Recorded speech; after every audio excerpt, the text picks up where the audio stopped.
The telegram had been sitting on the station bench for 3 days, weighted down by a rusted horseshoe, before Beckett Garrison noticed it fluttering in the September wind of 1882. He had ridden into Randsburg, California, with nothing but $43 to his name, a temperamental mare named Bess, and the kind of loneliness that settles into a man's bones like desert cold. The mining town sprawled across the dusty landscape, all weathered wood and desperate hope, clinging to the Rand Mountains like a stubborn weed. Beckett had come looking for work at the Yellow Aster mine, but the foreman had turned him away with barely a glance. Too many men, not enough gold. Story of the West. Now he sat on that same bench, rolling a cigarette with fingers calloused from years of ranch work back in Wyoming, when the telegram caught his eye. The paper was expensive, the kind sent from back east. He probably should not have read it, but 3 days alone on the trail makes a man hungry for any kind of human connection, even second-hand words meant for someone else. Miss Beatrice Zimmerman, arriving September 14th. 2 o'clock train. Wear the blue ribbon as agreed. Beckett glanced at the station clock. September 14th. Today. The hands showed 3:15. He looked down the empty platform. No one waited. No woman in a blue ribbon, no eager groom pacing the planks. Just him and the ticket master, old Walter, who was currently snoring in his chair, hat pulled low over his weathered face. "Walter," Beckett called out, "wake up."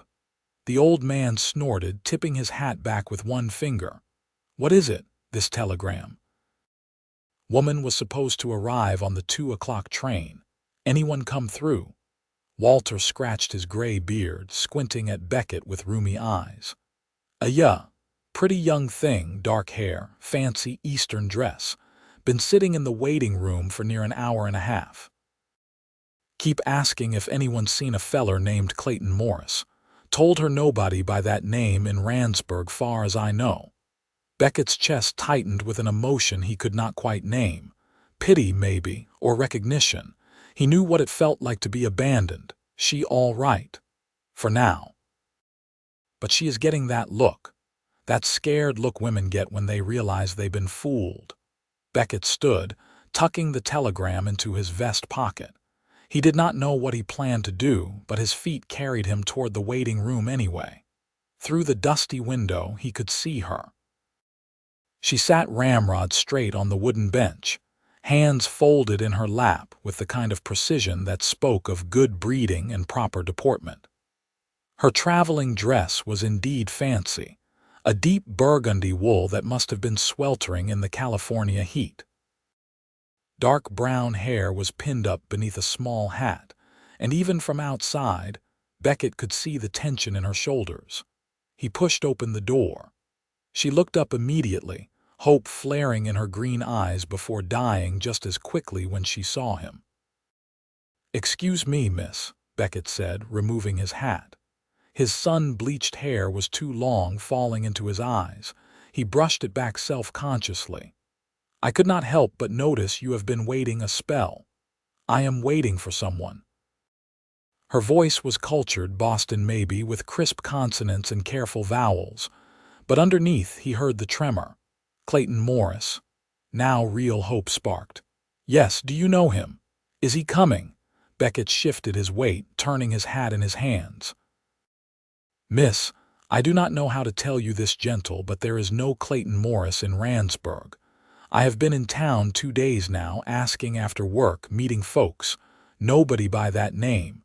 She stood abruptly. "That is impossible.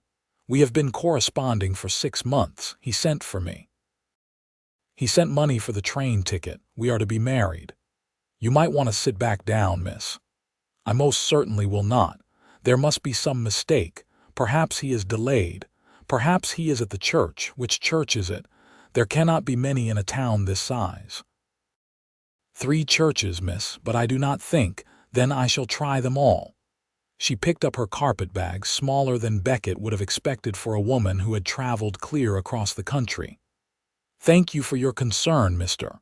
Garrison, Beckett Garrison, Mr. Garrison. But I assure you, this is simply a misunderstanding. She swept past him with admirable dignity, but Beckett noticed the way her hand trembled on the door handle. He followed her out onto the platform. Miss, it is getting near dark. Let me at least help you find lodging for the night. I will be staying with my betrothed. Thank you very much. She descended the platform steps and started down the main street, head high despite the curious stares from miners and merchants. Beckett watched her go, warring with himself. It was not his problem. She was not his responsibility. He had his own troubles. But damn it all, he could not just let her wander into the night alone. He caught up with her outside the first church, a modest wooden structure with a crooked cross. Miss, please, let me help.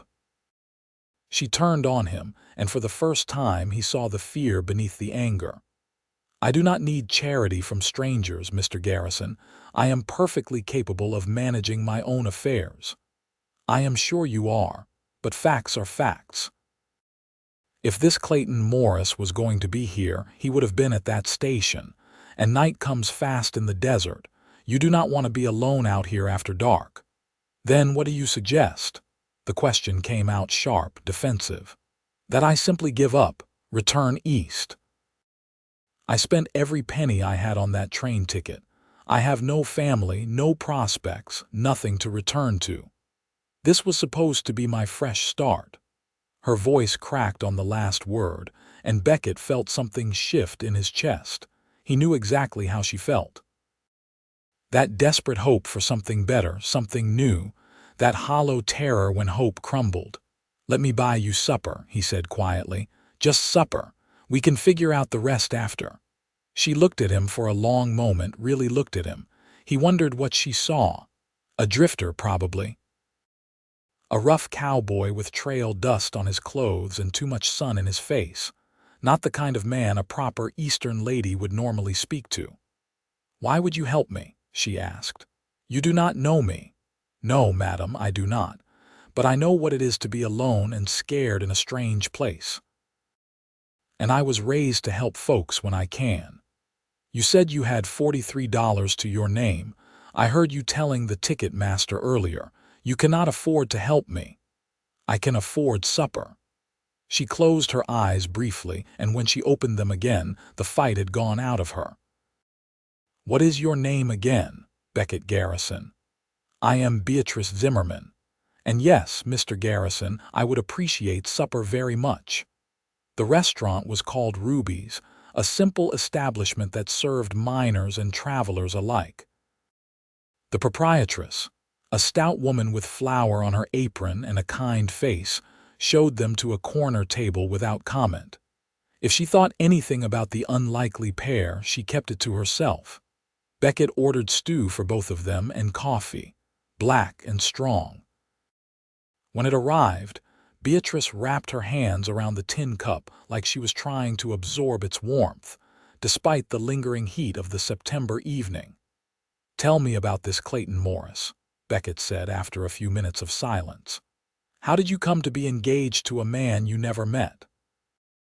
Beatrice took a small sip of coffee, gathering herself. It seems foolish now, but his letters were so convincing. He said he owned a ranch outside of town, that he was looking for a wife to help him build a life out here. He seemed kind, educated. He quoted poetry. What kind of poetry? Keats. Byron. He said he had been a school teacher back in Missouri before coming west, that he missed intelligent conversation. She gave a bitter laugh. I suppose I was exactly the kind of fool he was looking for, a spinster with romantic notions and no other options. How old are you, if you do not mind my asking? 22, old enough to know better, apparently. 22 is not a spinster. It is when you have been dismissed from your teaching position for refusing to marry the school board president's son, and your parents are deceased, and you have spent the last of your inheritance on a train ticket to meet a man who does not exist. Her voice remained steady, but her knuckles were white around the coffee cup. Beckett ate slowly, thinking. The stew was good, thick with vegetables and meat. Real food after days of jerky and hardtack on the trail. Across from him, Beatrice picked at her bowl, barely eating. "What will you do?" he asked finally. "I honestly do not know. I suppose I should wire someone for money to return east, but there is no one to wire. The women I boarded with in Boston were never friends, just landlady and tenant, and I certainly cannot go back to teaching after the scandal." She looked up at him, green eyes fierce despite the sheen of unshed tears. "Tell me honestly, Mr. Garrison, what are my options in a place like this?" Beckett set down his spoon. He appreciated her directness. "Honestly, not great. You could find work as a washerwoman or a seamstress, maybe. The miners always need mending done, or you could work in one of the saloons." "As a prostitute, you mean?" "I was going to say serving drinks, but yes, that is often where it leads." He met her gaze steadily. "But I do not think that is who you are.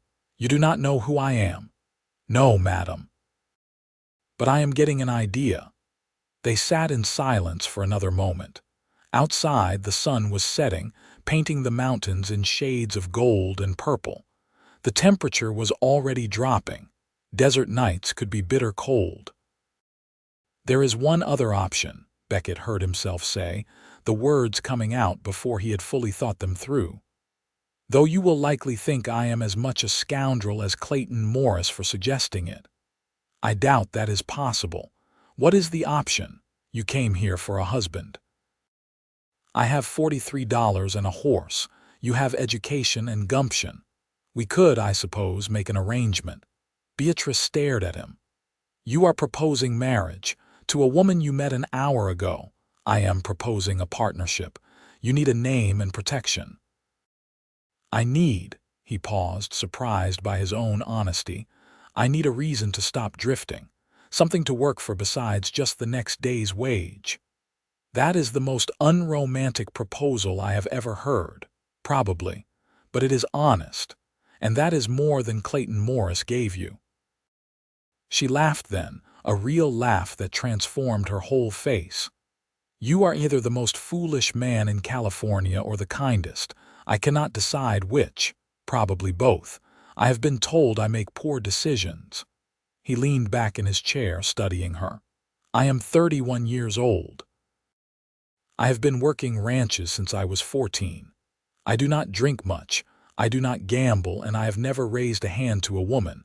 I have no prospects to speak of, but I am willing to work any honest job. That is all I can offer." "Why did you leave Wyoming?" The question surprised him. "My brother inherited the ranch when my father died. There was not enough work for both of us, and his wife made it clear I was not welcome. So I left." "You have been drifting since then. 3 years now, working where I can, moving when I must. I am tired of it, Miss Zimmerman. Tired of being alone, tired of having nothing and no one." He pushed his bowl away. "But I understand if you would rather take your chances on your own. I am not much of a prize." Beatrice was quiet for a long time, her fingers tracing the rim of her coffee cup. The restaurant had filled up with the evening crowd, miners with dust in their hair and exhaustion in their eyes, coming in for hot food before sleep. The noise provided a strange sort of privacy. "If I agreed," she said finally, "it would be a business arrangement. Nothing more until we knew each other better." "Yes, madam, and we would be equal partners in whatever life we built. Yes, madam." "Stop calling me madam. My name is Beatrice." "Beatrice, then. Folks call me Beck." She looked at him then, really looked at him, her green eyes searching his face for something he hoped she would find. "I must be mad," she said softly. "But yes, yes, I will marry you, Beck Garrison. God help us both." They found the preacher that same evening.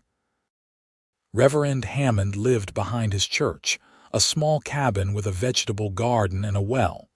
He answered their knock with a napkin still tucked into his collar, clearly interrupted mid-dinner. "Can I help you folks? We would like to be married," Beckett said. "Tonight, if possible." The Reverend looked from Beckett to Beatrice and back again, bushy eyebrows raised. "That is rather sudden. Do I know you?" "No, sir. We only just met today. But circumstances being what they are, we would appreciate it if you could perform the ceremony tonight." "I do not perform hasty marriages for hasty couples. Marriage is a sacred institution, not something to be entered into lightly." "With respect, Reverend, we understand that," Beatrice said, stepping forward. Her voice carried the authority of a schoolteacher, clear and calm. "I arrived today expecting to marry someone else, only to discover I had been deceived. Mr. Garrison has offered me an honorable solution to a difficult situation. We are both adults, both of sound mind, and both serious about this commitment. And if I refuse, then I suppose I will be sleeping in the train station tonight, hoping no one takes advantage of a woman alone. And tomorrow I will have to decide between poverty, improper work, or starvation. Is that the Christian solution you would recommend, Reverend?" Beckett hid a smile.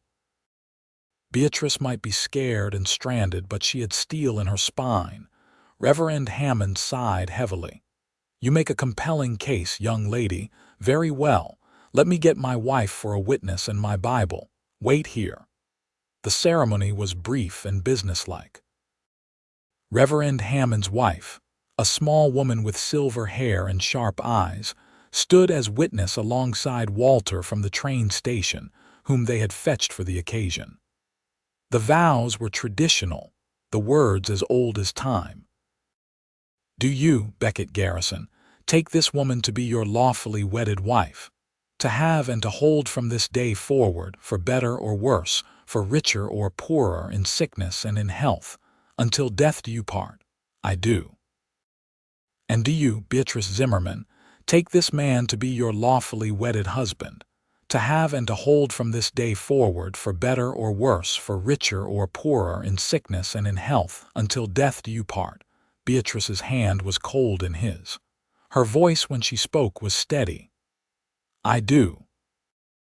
By the power vested in me by the state of California and by God Almighty, I now pronounce you man and wife.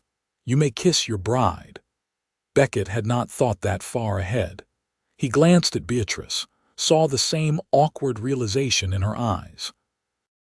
He leaned forward and pressed a gentle kiss to her cheek, quick and chaste. She smelled like train smoke and lavender water. The Reverend made them sign the marriage certificate in his Bible, his wife adding her spidery signature as witness. Beckett paid him $5 from his rapidly dwindling funds, and just like that, he was a married man. "Where will you be staying tonight?" Mrs. Hammond asked as they prepared to leave. "Most of the boarding houses are full up with minors." "I had not thought that far ahead, madam," Beckett admitted. "There is a homestead about 3 miles north of town, just off the main road toward Johannesburg. Old Tom Peters lived there until he passed last month. His daughter back east does not want it. It is not much, just a one-room cabin and some land, but it is empty. If you are willing to fix it up and pay eventual back taxes, you could probably file a claim on it." Beckett looked at Beatrice. "What do you think?" "I think it is more than we had an hour ago." They set out in the dark, Beckett leading Bess with their combined belongings tied to the saddle. Beatrice walked beside him, having refused his offer to ride while he walked. "We are partners," she had said. "Partners share the burden." The moon was bright enough to see by, casting long shadows across the desert landscape.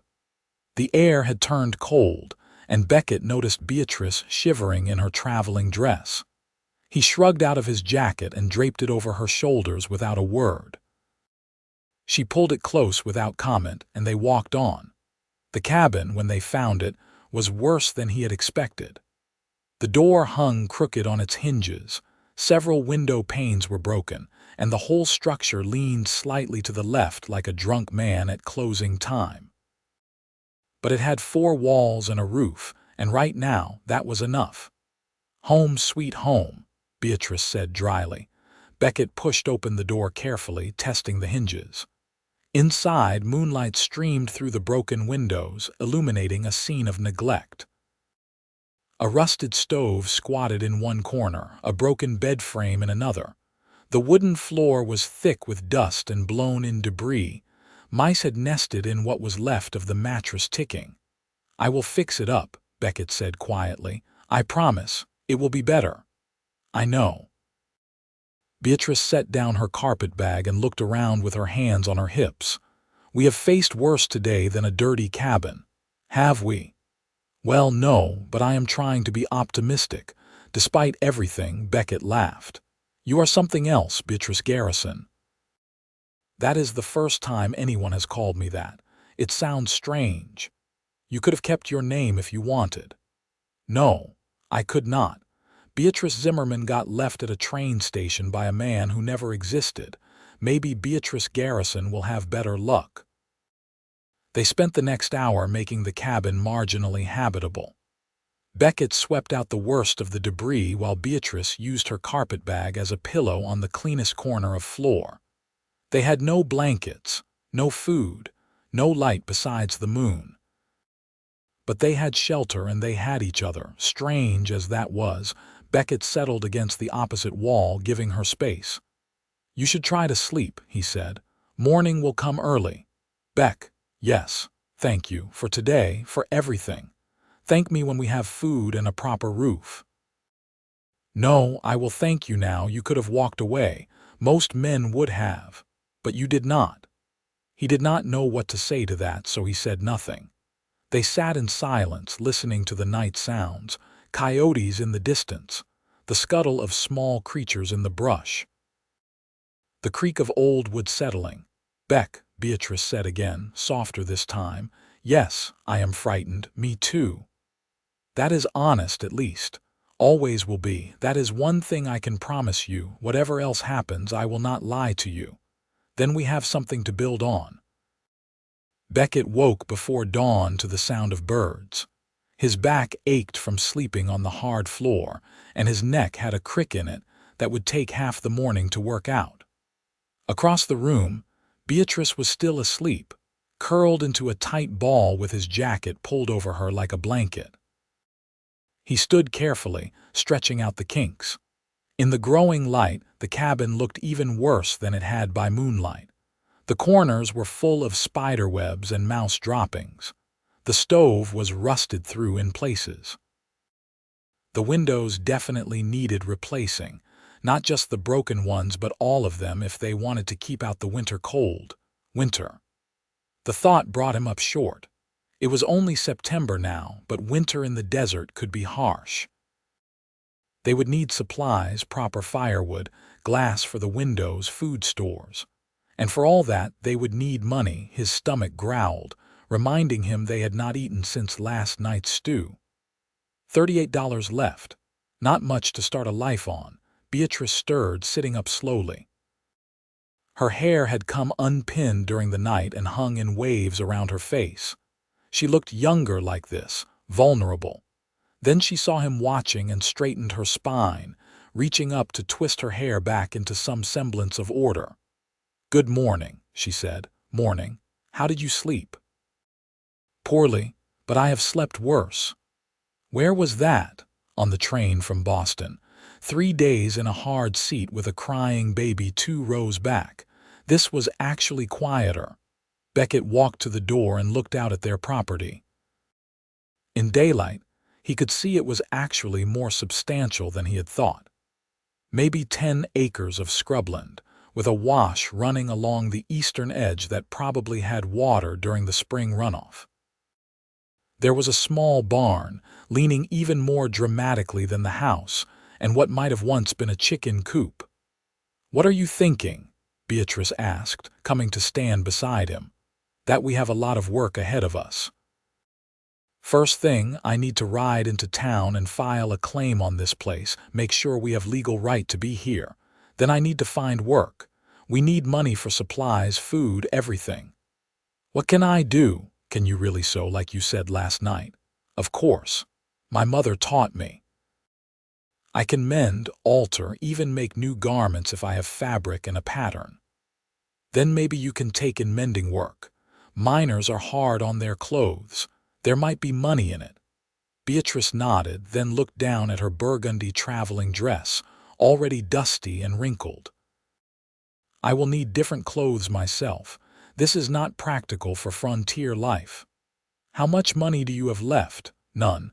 I told you the train ticket took everything." "Right." Beckett calculated quickly. "I will give you $10.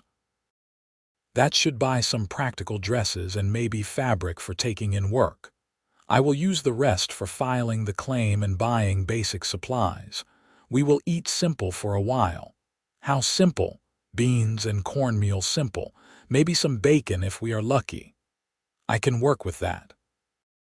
She turned to face him, and he was struck again by the determination in her green eyes. This was not a woman who gave up easily. "Beck, I want you to understand something. I will not be a burden. I will work just as hard as you to make this succeed." "I never thought otherwise." "Good. Then let us get started." The land office in Randsburg was a small building wedged between a saloon and a dry goods store. The clerk, a thin man with spectacles and ink-stained fingers, looked up when Beckett entered. "Help you?" "I want to file a homestead claim on the old Peters place, 3 miles north of town." The clerk shuffled through papers on his desk. "Peters died without issue. Property reverts to the county.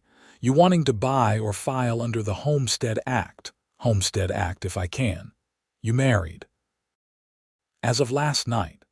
The clerk's eyebrows rose. "Quick work." "Very well. Under the Act you can claim 160 acres if you improve the land and live on it for 5 years. The Peters place is only 10 acres, but there is adjacent unclaimed land if you want to expand your claim. I will take what is available. Filing fee is $18. You will need to prove improvements within 6 months and file annual reports. Miss a filing and you lose the claim. Understand?" Beckett counted out $18 from his dwindling supply, watching his stake shrink. $20 left. "I understand."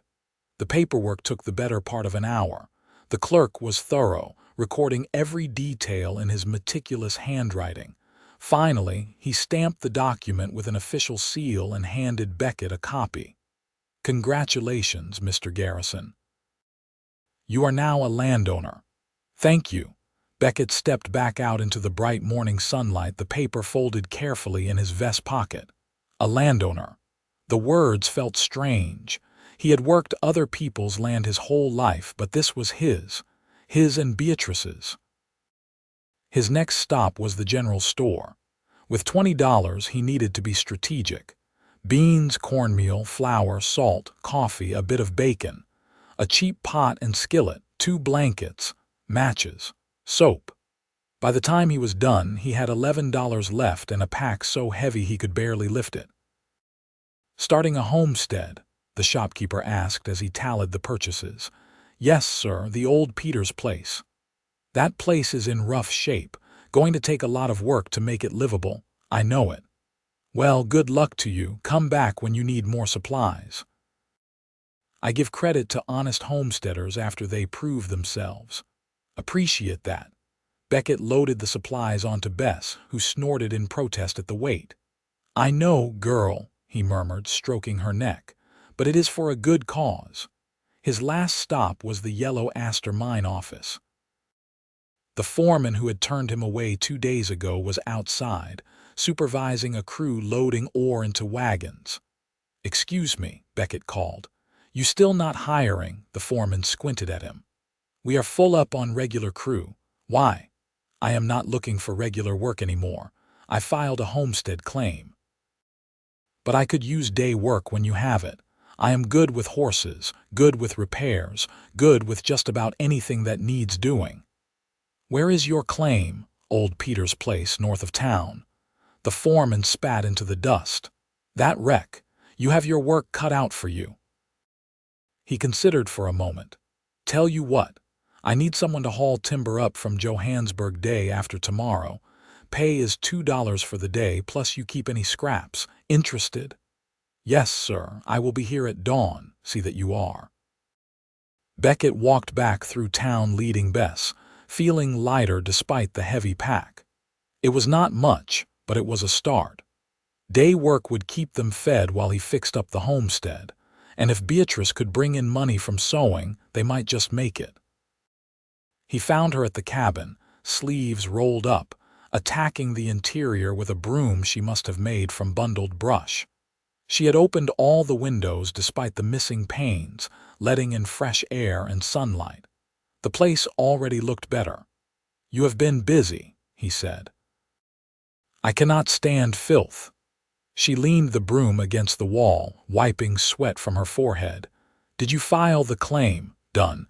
Place is legally ours now, or will be if we keep up with improvements." He began unpacking the supplies.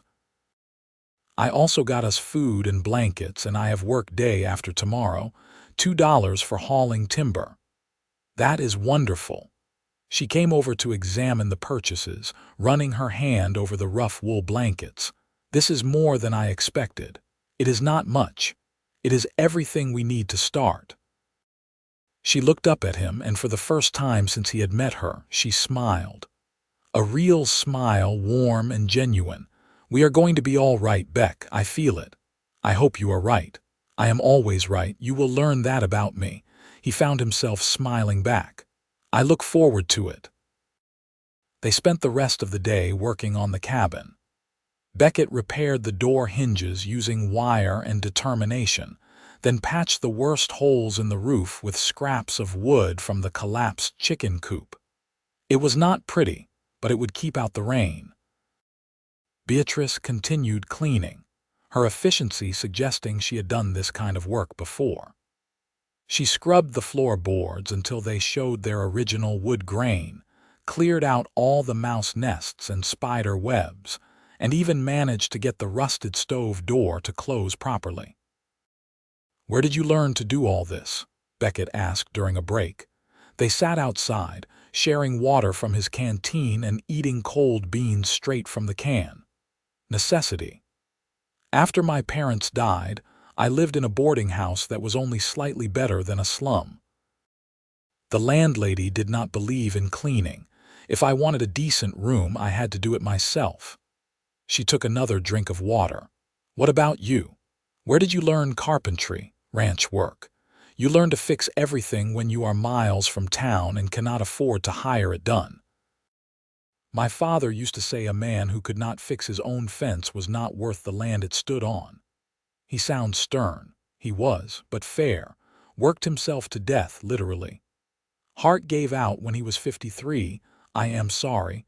It was 5 years ago now. I have made my peace with it." He finished the beans, scraping the can. "What about your parents?" "Typhoid 7 years ago. First my mother, then my father 3 weeks later. I was 15. That is young to be alone."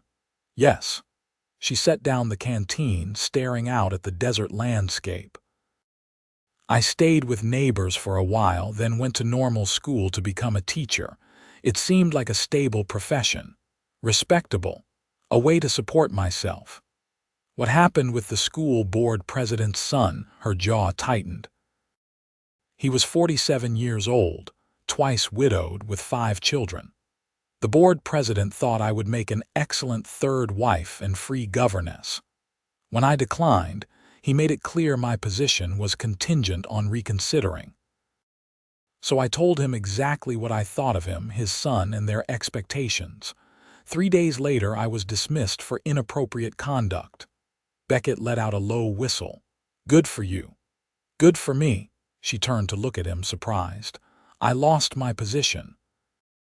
I was blackballed from teaching in Boston. It was a disaster, maybe, but you stood up for yourself. Lot of people would not have had the spine. Lot of people would not have ended up stranded at a train station in California. True, but you also would not have ended up here. And here is not so bad." He gestured at the cabin, the land, the wide blue sky. "We have got space, freedom, a chance to build something of our own. That is more than most folks get." Beatrice was quiet for a long moment. You are an optimist, Beck Garrison. Someone has to be, you sure are not. She laughed, that same genuine laugh from the night before. Fair enough.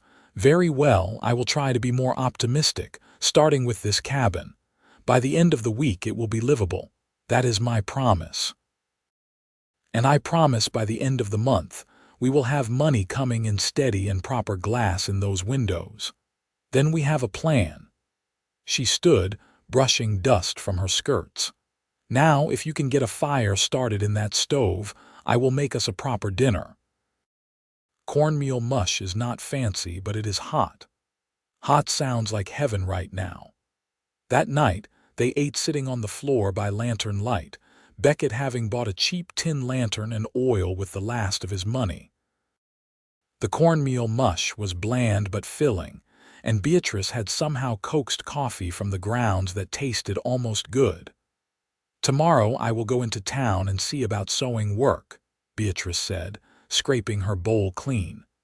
I should introduce myself to people, let them know I am available. Take the mare, it is a long walk in the heat. I do not know how to ride. Really, I am from Boston, Beck. We had trolleys. Right, well, I will teach you. Every homesteader's wife needs to know how to handle a horse. Wife. The word hung in the air between them. They had been married less than 24 hours, but it still felt strange and new. Beck, Beatrice said carefully, about sleeping arrangements, I meant what I said about this being a business arrangement for now. I know. I will sleep outside until we can partition off a private space for you, or I can rig up something in the barn once I get it repaired. That is not necessary. We can share the cabin. I just wanted to make sure we were clear about expectations. We are clear. You have my word. I will not push for anything you are not ready for. Thank you. She looked relieved. I know the situation is unusual. Most married couples would not have these conversations. Most married couples knew each other for more than 3 hours before the wedding. We are figuring this out as we go. I suppose we are. They fell into an easy silence, the kind of comfortable quiet that Beckett had not experienced in years. It felt good to have another person nearby, to not be alone with just his thoughts and the endless empty desert. It is beautiful here, Beatrice said softly, looking out through the open door at the star-filled sky.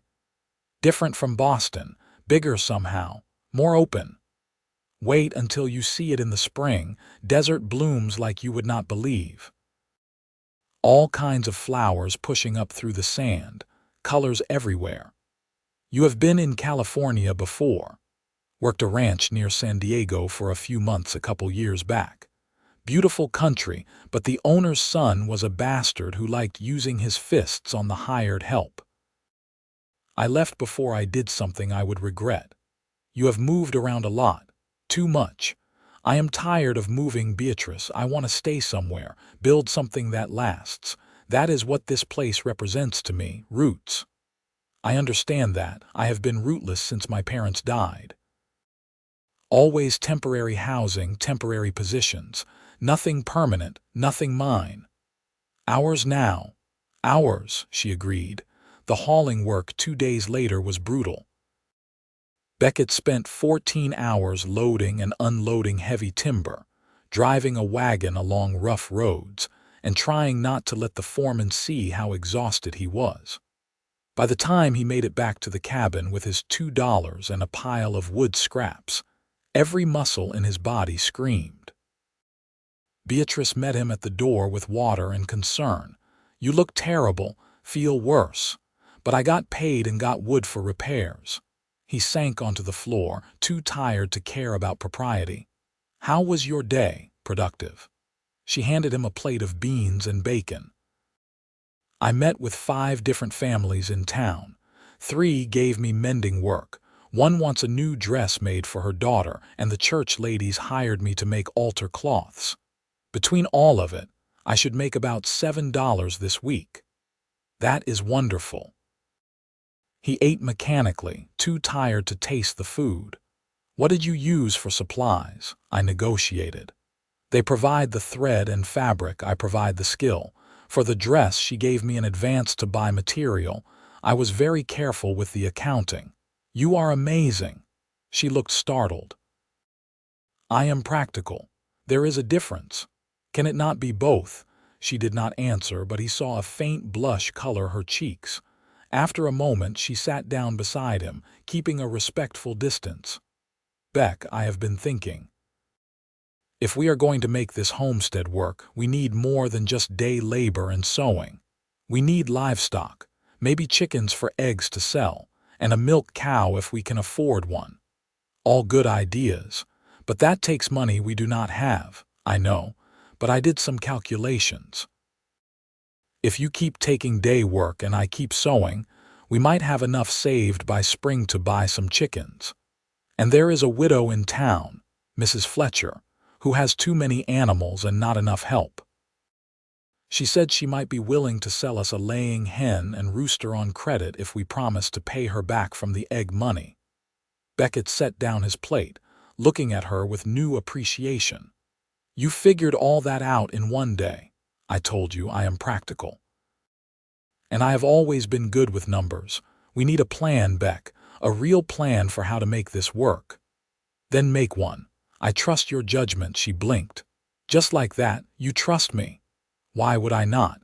You are smart, you work hard, and you see angles I miss. Seems foolish not to listen.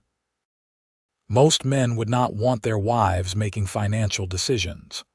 Most men are idiots, present company possibly included. He grinned at her, too tired to filter his thoughts. Beatrice, I married you because you had spine and brains. Would be a waste not to use them. You are a strange man, Beck Garrison. I will take that as a compliment. You should. Over the following weeks they fell into a rhythm. Beck took day work whenever it was available, hauling timber, repairing equipment at the mine, helping with roundup at nearby ranches. The work was hard and the pay inconsistent, but it kept them fed and slowly added to their savings. Beatrice proved to be as talented with a needle as she had claimed. Her stitching was neat and precise, her alterations perfectly fitted.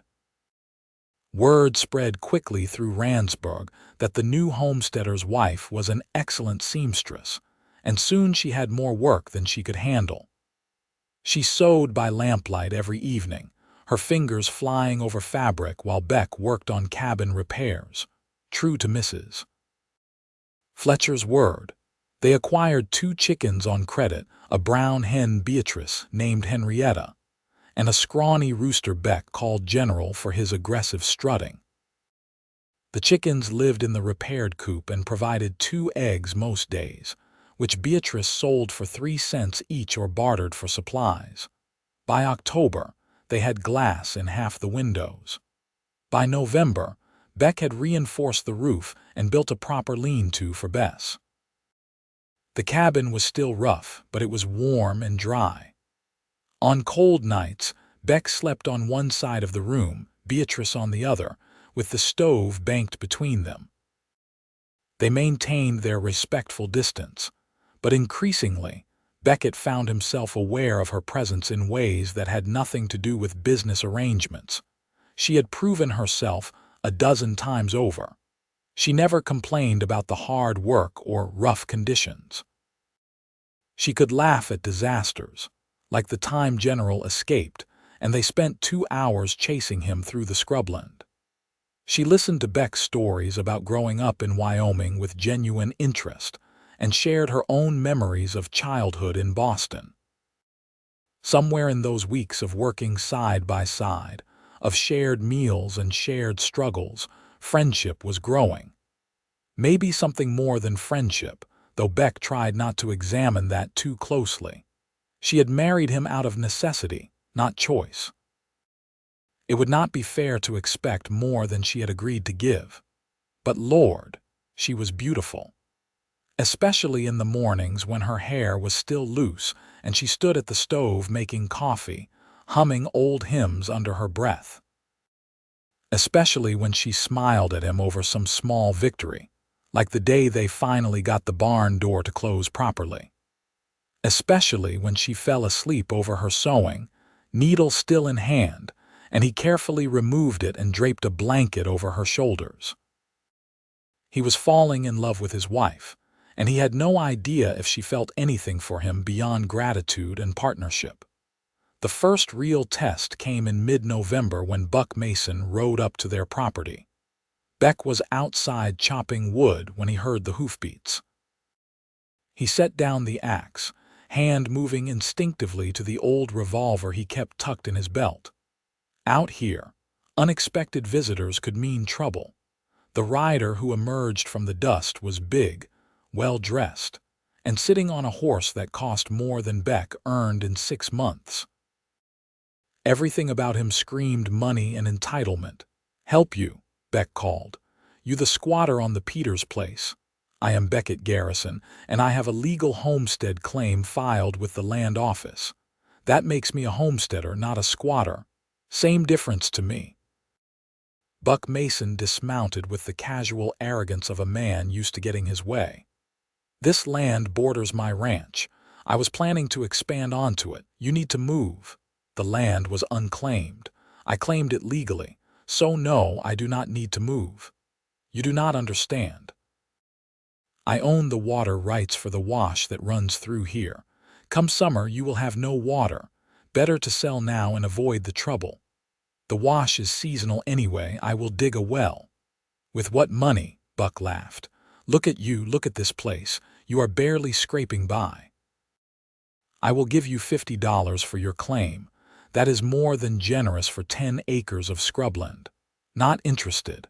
"Then you are a fool." The door opened and Beatrice stepped out. She had been inside working on her sewing, but she must have heard the conversation. "Is there a problem, Beck?" Buck's eyes widened slightly. "Well now, did not realize you had such a pretty wife. That changes things." "It changes nothing," Beck said flatly. "My answer is still no." "Does your wife get a say? Maybe she would rather have $50 and a comfortable life in town than this hovel." "My wife," Beatrice said clearly, "stands with her husband. We are not interested in selling, Mr. Buck Mason. I own the Triple M Ranch, biggest spread in the area. When I want something, I usually get it. How nice for you, but as my husband said, we are not interested." Buck looked between them, clearly reassessing. "You two are making a mistake. I can make life very difficult for homesteaders who do not cooperate." "Is that a threat?" Beck asked, hand resting on his revolver. "Just a fact. But I am a patient man. I will give you time to reconsider." He swung back onto his horse. "You have until spring.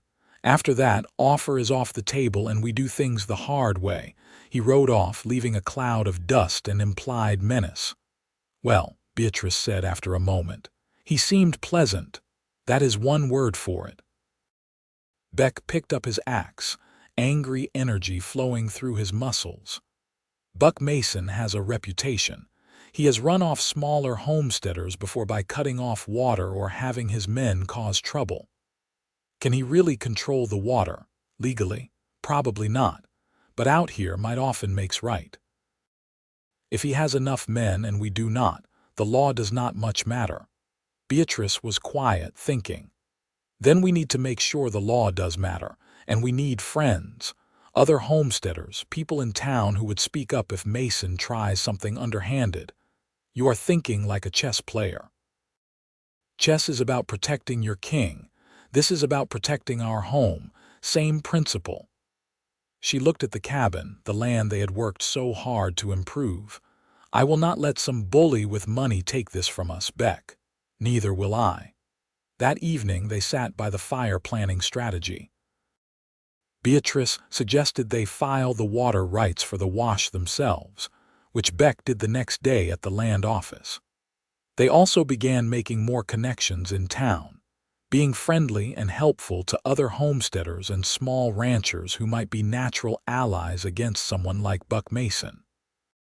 Thanksgiving came, and Reverend Hammond invited them to a community dinner at the church. Beck was reluctant, never having been comfortable in crowds, but Beatrice insisted they needed to be part of the community. The church basement was packed with homesteaders, miners, townspeople, all gathered around tables laden with food.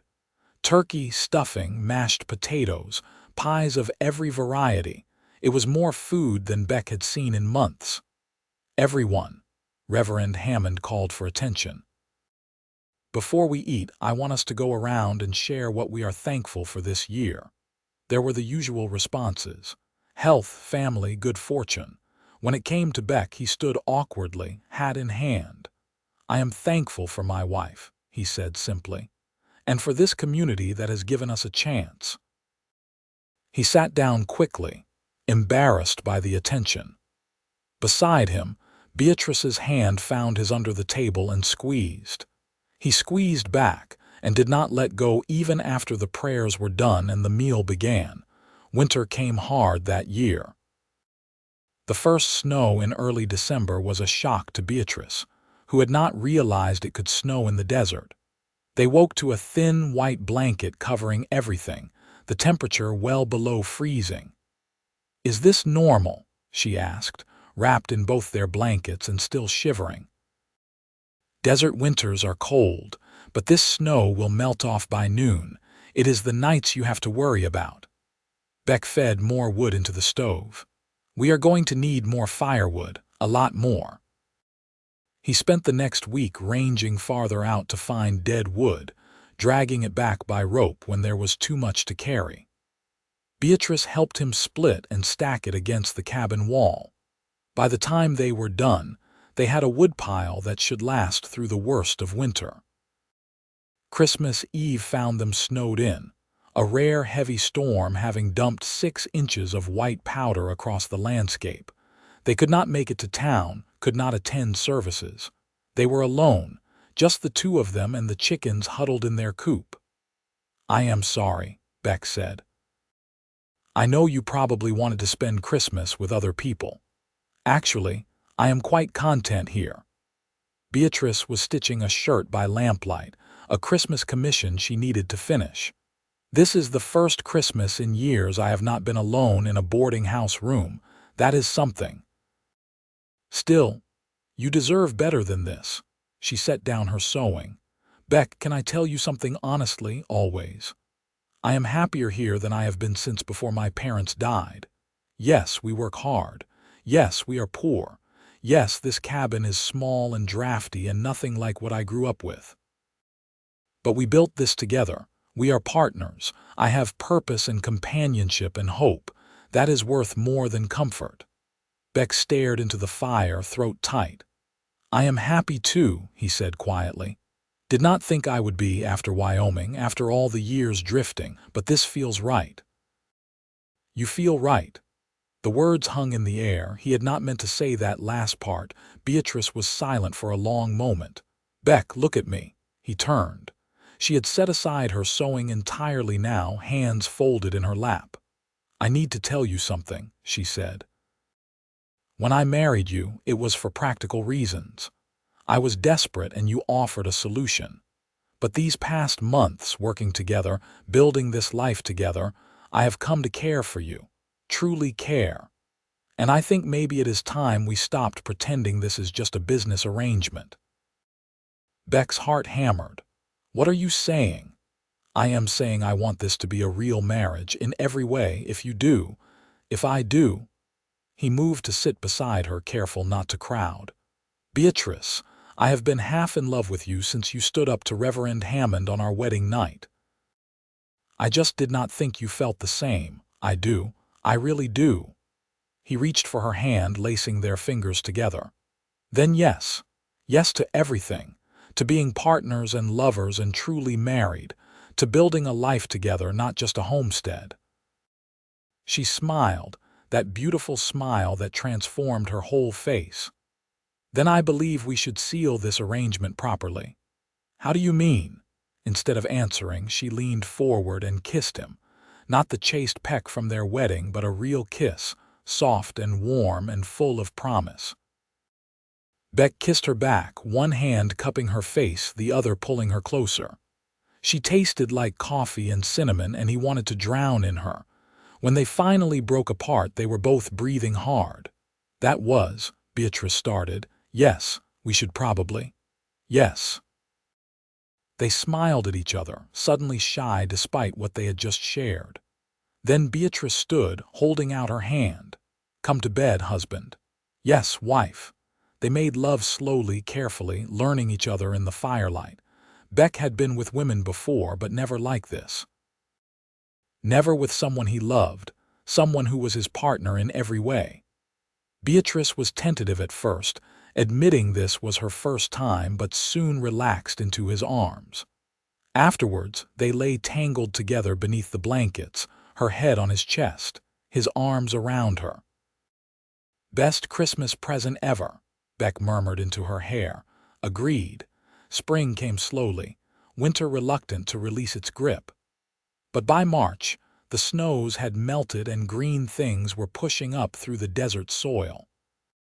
Beck dug a well where the old-timer in town told him water was most likely, and hit a clean spring at 20 feet. They had water now, independent of the Wash and Buck Mason's threats. Beatrice's sewing business was thriving.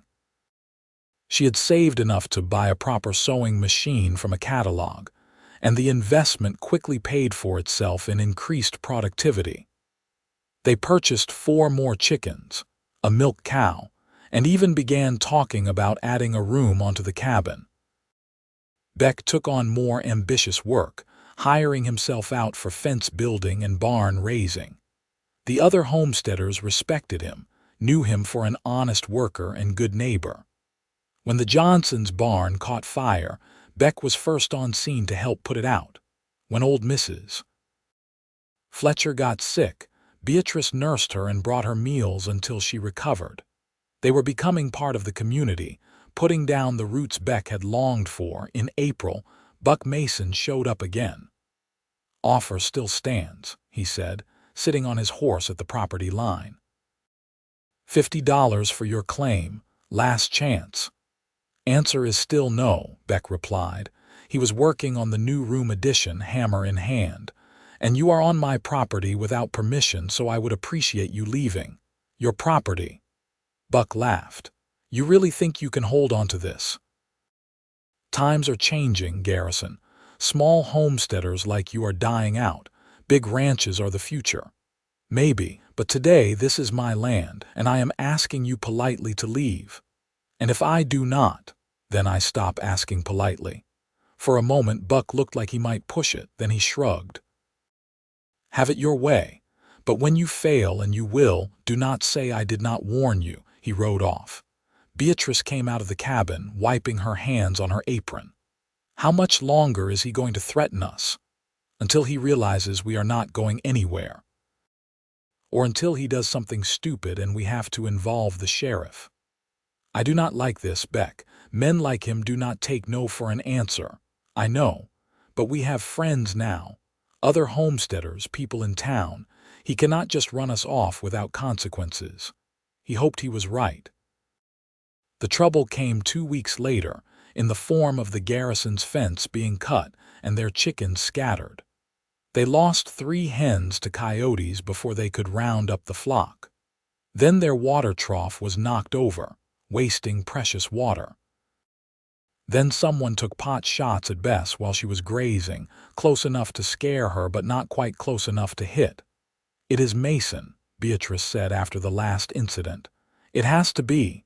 Probably his men. He is too smart to do it himself." "So what do we do?" "We document everything and we stay alert. And I talk to the other homesteaders. If he is doing this to us, he is probably doing it to others too." Beck was right. 3 other families had experienced similar harassment. Together, they went to Sheriff Daniels, a no-nonsense lawman who had little patience for bullies. "Mason is careful," the sheriff told them. "Never does anything I can prove in court, but I will have a word with him. Make it clear this harassment stops now." Whether the sheriff's warning worked or Buck Mason just lost interest, the harassment stopped. By May, things had been quiet for a month. Beck and Beatrice relaxed slightly, focusing on their growing homestead. The new room was finished, giving them a proper bedroom separate from the main living space. They bought furniture second-hand from families leaving town, a real bed frame and mattress, a wardrobe, even a small dining table. The cabin was becoming a home. In June, Beatrice missed her monthly bleeding. At first she said nothing, not wanting to get their hopes up. But when she missed a second month and began feeling nauseated in the mornings, she could no longer deny the truth. "Beck," she said one evening over dinner, "I have something to tell you." "Good or bad?" "Good, very good, I am pregnant." He stared at her, fork frozen halfway to his mouth. "You are sure?" "As sure as I can be without a doctor. All the signs are there." He set down his fork carefully, then came around the table to pull her into his arms. "That is wonderful." That is more than I hoped for." "You are happy." "Happy, Beatrice, I am thrilled. Terrified but thrilled," she laughed, hugging him back. "Me too." The pregnancy progressed well. Beatrice continued her sewing work, though Beck tried to get her to rest more. She refused to be coddled, insisting she felt fine, and that women had been working while pregnant since the dawn of time. In July, they went to see Doc Brennan in Randsburg, who confirmed the pregnancy and estimated the baby would arrive in late February or early March. The doctor was optimistic, saying Beatrice was healthy and strong. "First babies can be difficult," he warned. "But you are young and fit. Just take care of yourself, no heavy lifting, and send for me when labor starts." They left his office in high spirits, already planning for their growing family. They would need a cradle, more blankets, nappies, and baby clothes. "Maybe we should think about getting married in a church," Beatrice said as they rode back to the homestead.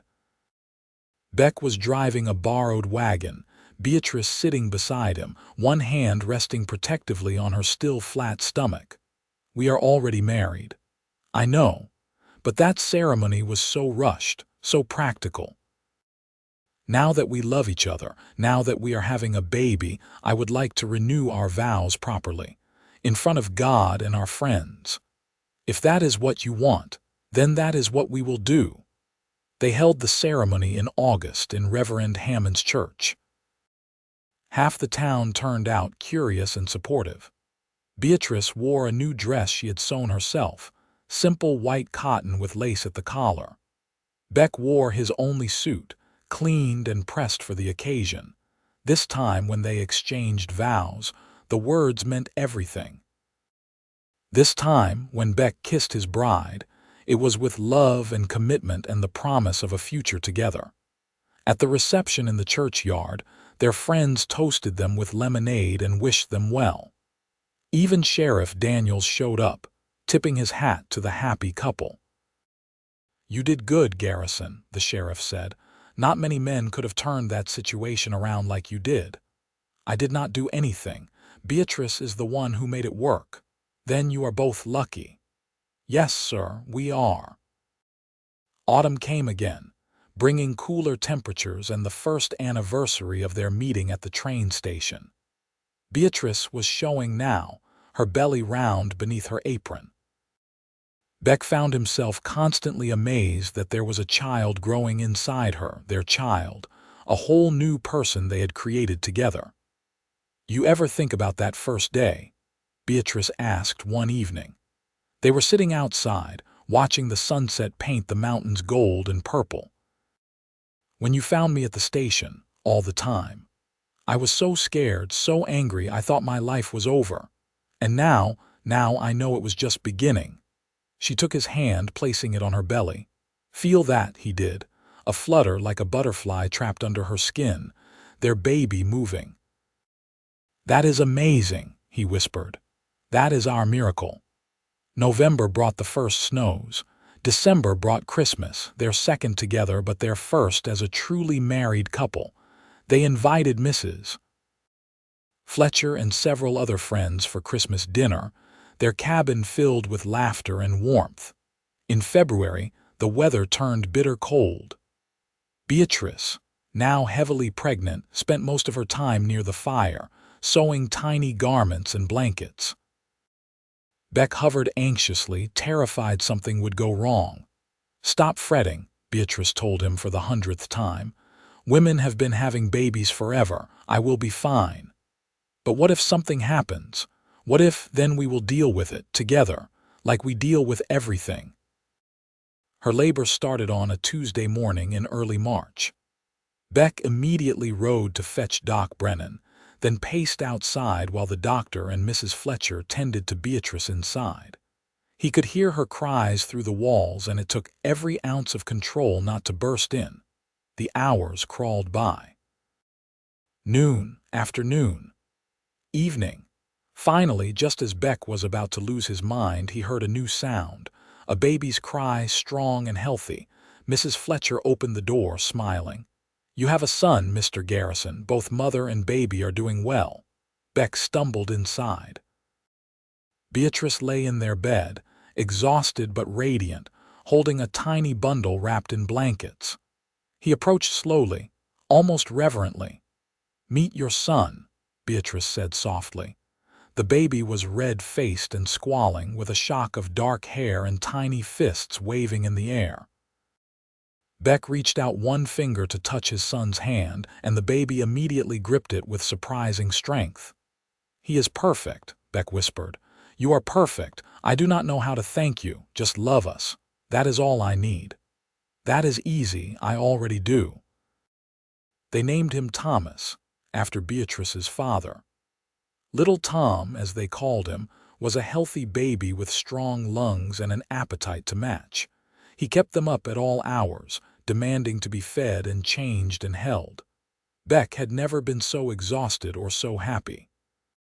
Spring brought new life to the homestead. The desert bloomed just as Beck had promised, carpets of wildflowers in yellow and purple and red. Tom was growing, already smiling and cooing. Beatrice had recovered from the birth and was back to her sewing, though on a reduced schedule. "I have been thinking," she said one morning as they worked in the garden they had planted. Beck was turning soil while Beatrice followed behind planting seeds. Tom slept in a basket nearby, shaded from the sun. "We should expand the chicken operation. Maybe start selling eggs to the mine commissary on a regular contract." "That is a good idea. We would need more chickens, though." "I already talked to Mrs. Fletcher. She has 20 pullets ready to sell. If we buy them now and build a bigger coop, we could be producing enough eggs for a regular contract by summer." "How much for the pullets?"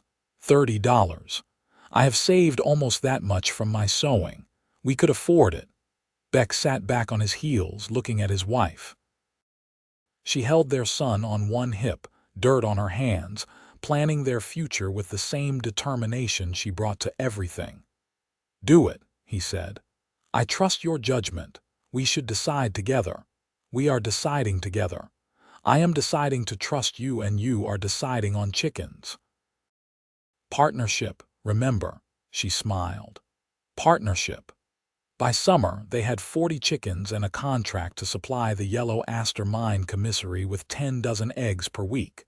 The money was steady and good. Combined with Beck's labor wages and Beatrice's sewing, they were actually building savings. In July, Buck Mason showed up again, but this time he did not come with threats. "I heard congratulations are in order," he said, nodding toward Tom, who was playing in the dirt nearby. "Son looks healthy." "He is. What do you want, Mason?" "To apologize, actually, and to offer you work." Beck's eyes narrowed. "What kind of work?" "I need someone good with horses.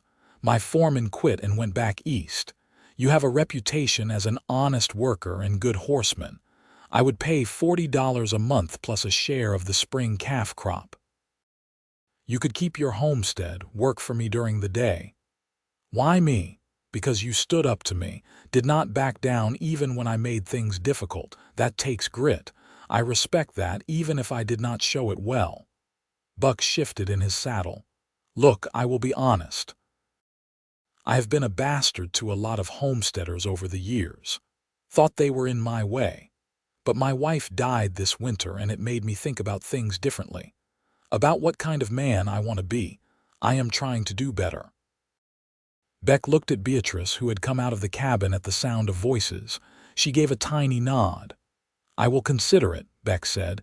"Give me a day to talk it over with my wife." "Fair enough." Buck tipped his hat to Beatrice. "Madam, I am sorry for the trouble I caused you both, truly." After he left, Beatrice came to stand beside Beck. "What do you think?" "I think people can change. And $40 a month is good money. We could expand even faster, maybe buy more land." "But do you trust him?" "Not entirely. But I do not have to trust him to work for him. And if he is genuine about trying to be better, maybe it is worth giving him a chance. Then take the job. Worst case, you quit. Best case, we have steady income and a powerful ally instead of an enemy." Beck took the job. True to his word, Buck Mason treated him fairly, paying on time and respecting Beck's need to maintain his own homestead. The work was hard but satisfying, and gradually, a mutual respect developed between the two men. By fall, the Garrison homestead was thriving. They had expanded to 60 chickens, 3 milk cows, and 20 acres of land. The cabin had grown to 3 rooms with plans for a 4th. Tom was walking, getting into everything with the fearless curiosity of a toddler. "I am pregnant again," Beatrice told Beck in October. "Already?" But he was smiling. "Yes, already. This one should arrive in June if my calculations are right. Are you happy about it?" "Very. I always wanted a big family, maybe 4 or 5 children." "4 or 5, Beck laughed. "We better build that 4th room sooner rather than later." The second baby, a girl they named Clara after Beck's mother, arrived on a warm June morning. She was smaller than Tom had been, with Beatrice's green eyes and a calm disposition that was the opposite of her brother's high energy. Life fell into a rhythm of work and love and growing. Tom grew into a bright boy who loved helping his father with the horses. Clara was followed by another son, James, and then twin girls, Sarah and Emma. The cabin expanded to 6 rooms. The homestead grew to 40 acres. The chicken operation became so successful they hired help. Beck continued working for Buck Mason, eventually becoming ranch foreman when Buck's health began to fail. Beatrice's sewing evolved into a full dressmaking business, with 3 women working under her direction. They were no longer poor homesteaders scraping by, but successful ranchers and business people, respected members of the community. But through all the growth and success, they never forgot where they started. Every year on September 14th, their anniversary, they took all the children to the train station where they first met. "Why do we come here?" Tom asked when he was 10, old enough to be curious. "Because this is where our family began," Beatrice explained. "Your father found me here when I was lost and scared. He gave me hope when I had none. This place reminds us to be grateful for what we have. And to always help people in need," Beck added, ruffling his son's hair. "Because you never know how one act of kindness might change everything." On their 20th anniversary, Beck and Beatrice stood at that same station, watching their children play nearby. Tom was 19 now, courting a rancher's daughter. Clara was 17, already an accomplished seamstress in her mother's business. James, Sarah, and Emma were healthy and happy, growing like weeds. "You ever regret it?" Beck asked quietly. "Marrying a stranger for $5, Beatrice laughed. "You did not pay $5 for me. You bought me supper, same difference." "Not at all. But no, I do not regret it. Not for a single moment. You gave me everything, Beck. A home, a family, a purpose, love. You gave me the same, more probably. You took a drifting cowboy with nothing and made him into something. We made each other into something. That is what partnership means." He pulled her close, kissing the top of her head. "I love you, Beatrice Garrison, more today than yesterday, less than tomorrow." That is terribly poetic for a cowboy. I have been married to a school teacher for 20 years. Some of it rubbed off. They watched the sun set over the mountains, surrounded by their children, their friends, their life. It had not been easy building their homestead and their family from nothing. There had been hard times, lean times, moments when they were not sure they would make it, but they had together. That night, lying in their comfortable bed in their large house, Beatrice turned to Beck in the darkness. "Thank you," she said softly. "For what?" "For seeing me. That first day at the station you could have walked away. Most men would have, but you saw me, really saw me, and you stayed. You helped, you cared, that made all the difference. I am glad I stayed. Best decision I ever made." "Second best," she corrected. "What was the first? Asking me to marry you?" Beck laughed. "Fair point, though technically you decided, I just made the suggestion. Then we both made good decisions. The best." They fell asleep in each other's arms as they had for 20 years and would for 20 more. Outside, the desert night was alive with stars, vast and beautiful and full of promise. Somewhere in the distance, a coyote howled. Closer, their horses nickered softly in the barn. The homestead they had built together stood solid and strong, a testament to hard work and determination. But more than that, it was a testament to love, to taking a chance on a stranger, to seeing potential where others saw only problems, to believing that two people with nothing but gumption and hope could build something that lasted. Years later, when Beck was old and gray, sitting on the porch watching his grandchildren play in the yard, he would think back to that September day at the train station, to the frightened woman in the fancy dress, so far from home, to his own loneliness and desperation, to the impulsive decision that changed everything. He had given her $5 worth of stew and hope. She had given him a reason to live, to stay, to build something permanent. Together, they had created a legacy that would outlast them both. The cowboy who had been so lonely found family. The bride who had been abandoned found home. And in finding each other, they found themselves. That was worth more than all the gold in the California mountains. Worth more than the biggest ranch or the fullest bank account. Love, real love, built on respect and partnership and shared struggle, that was the true treasure of the West. And they had found it together, starting with a chance encounter at a dusty train station in a mining town called Randsburg, California, in the year 1882. Their story became part of local legend. Other homesteaders and young couples just starting out would ask them for advice. How did you make it work? How did you build so much from nothing? The answer was always the same.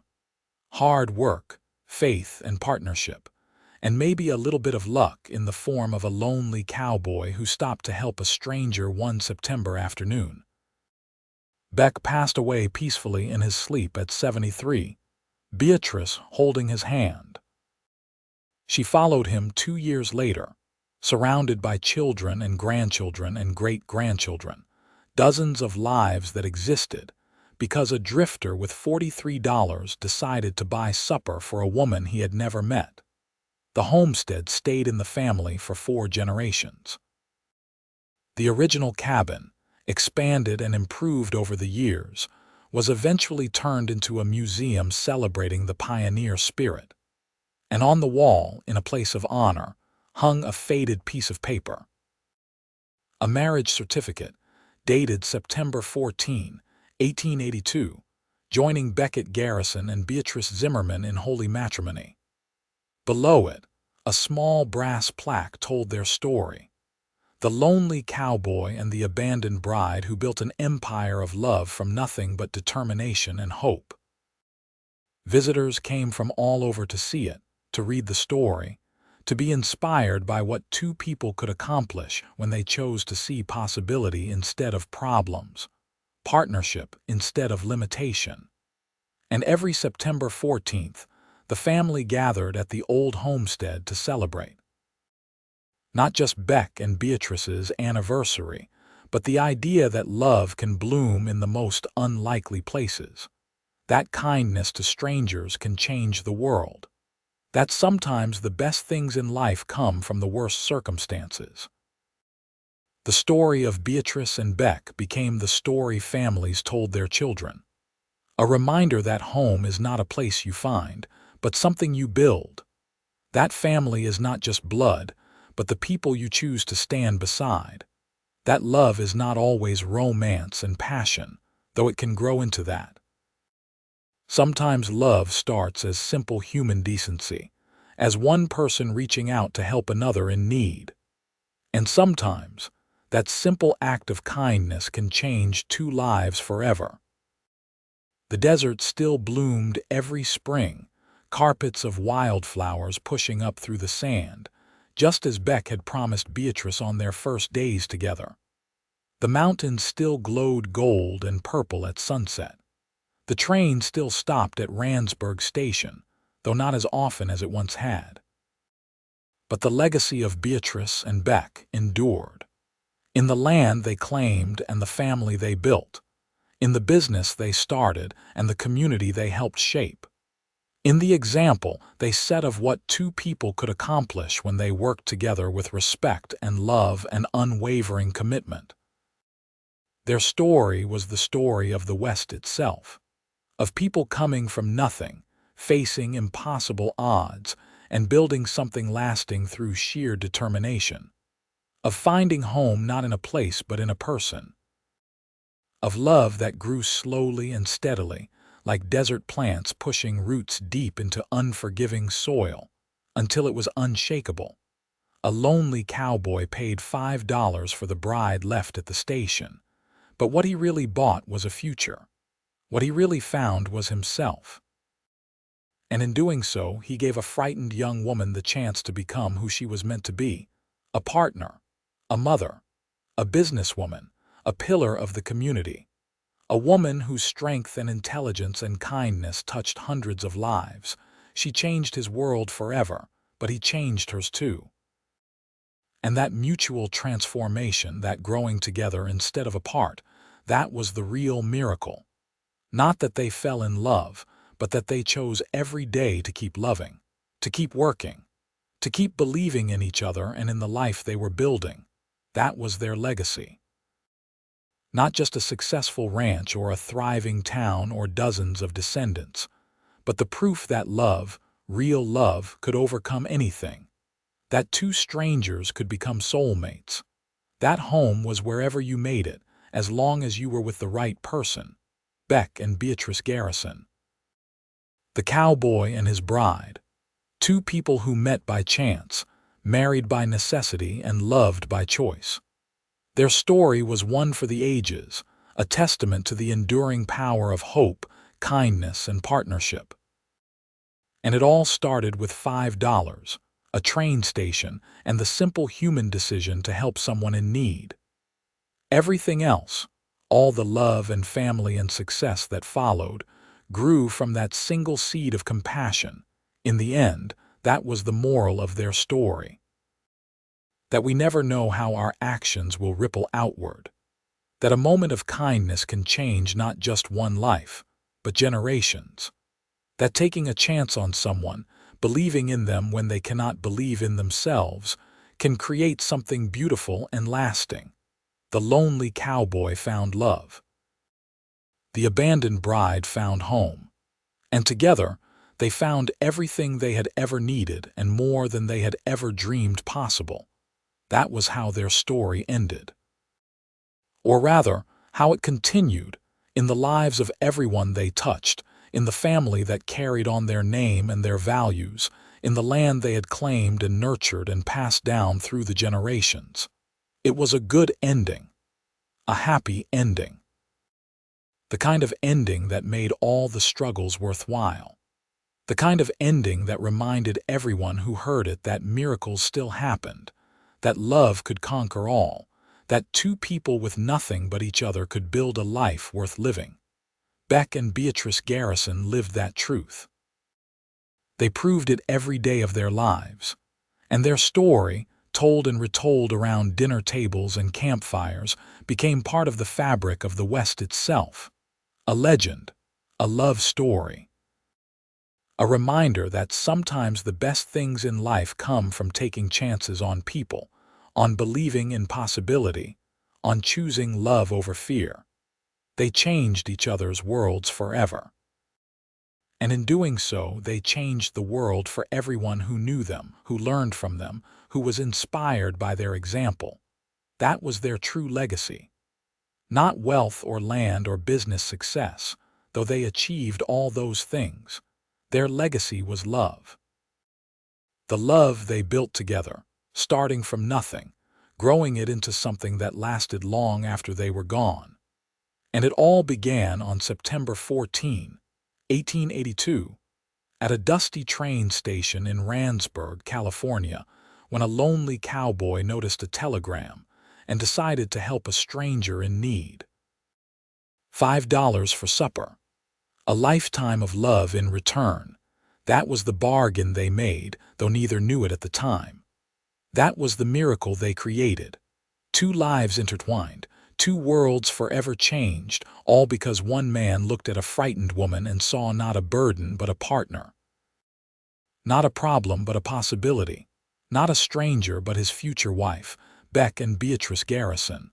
Their story was complete, their ending was happy. Their love was eternal, and their lesson lived on, carried forward by everyone who heard their tale and took its message to heart. Be kind. Take chances. Help strangers, build partnerships, choose love, do those things, and maybe you too will find what they found. A home, a family, a life worth living, and someone to share it with through good times and bad until death do you part and beyond. That was the end of their story. That was their happily ever after. And it was perfect.